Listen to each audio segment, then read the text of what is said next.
Hi, this is Empire of the Mind. I'm Dr. Bruce Gilley. From Gandhi to Nehru, to their modern-day successors like Shashi Tharoor and Pankaj Mishra, there is something about the South Asian intellectual. It's difficult to imagine anti-colonial ideology without the indelible contributions of intellectuals from the subcontinent. Recently, I had the opportunity to discuss this with Jayant Bhandari, who's an engineer, investor, and anti-woke crusader.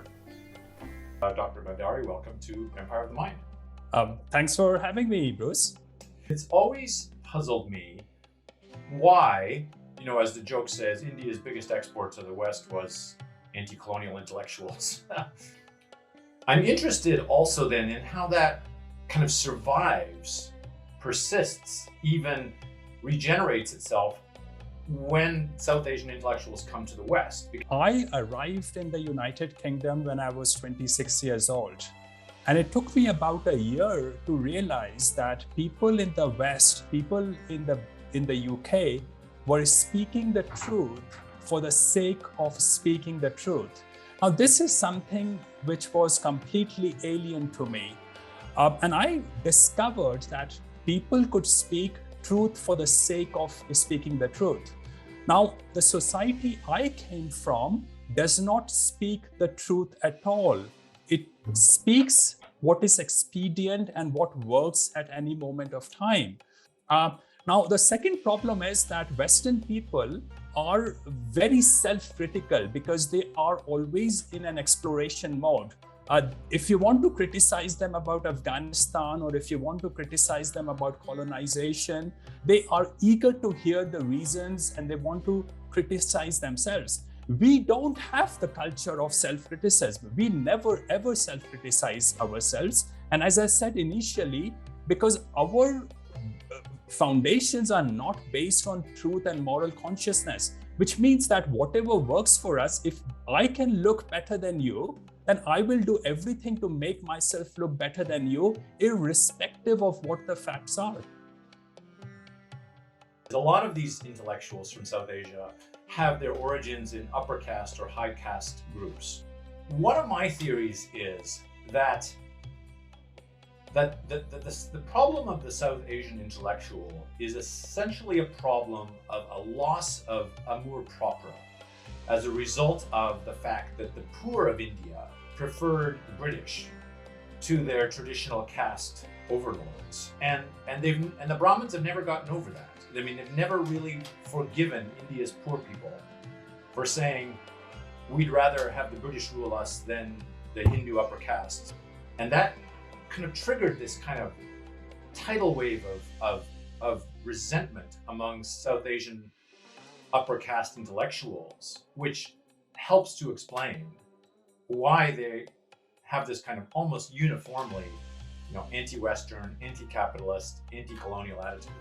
Bruce, if you look at the modern history of India, you see people like Tagore, you see people like Raja Ram Mohan Roy, Neeraj Chaudhary, V.S. Naipaul. These were real and great intellectuals who were open-minded people who were after the truth, who had a moral consciousness. And these people were born, and these were the people who grew up under the British of colonial times.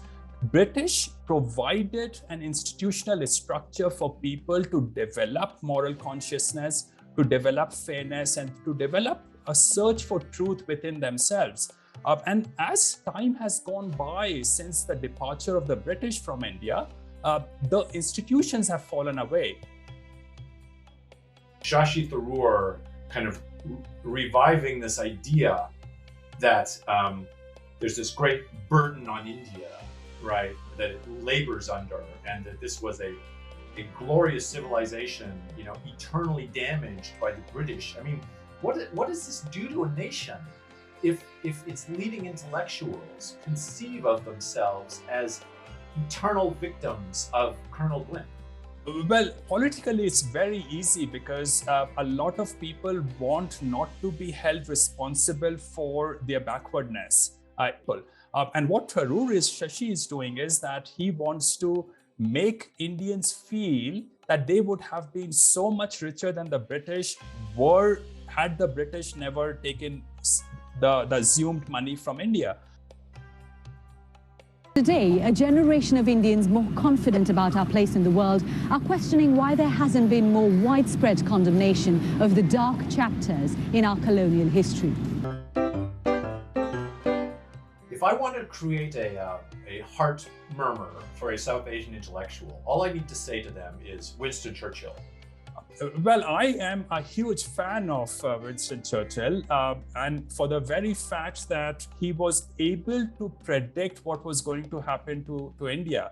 He was against letting India become so-called independent. Of course, India never became independent. It went from the hands of the Brits to a bunch of junkies. But he could see what was going to happen to India if India was given its so-called independence. The guy was truthful. He spoke his mind. But I think your point is an interesting one, is that what really, and it comes back to your opening point about truth and moral consciousness, is what the South Asian intellectual really hates about Churchill is he spoke truth and he had a moral consciousness. And those qualities simply don't exist in the Brahmin upper caste people that you talked about.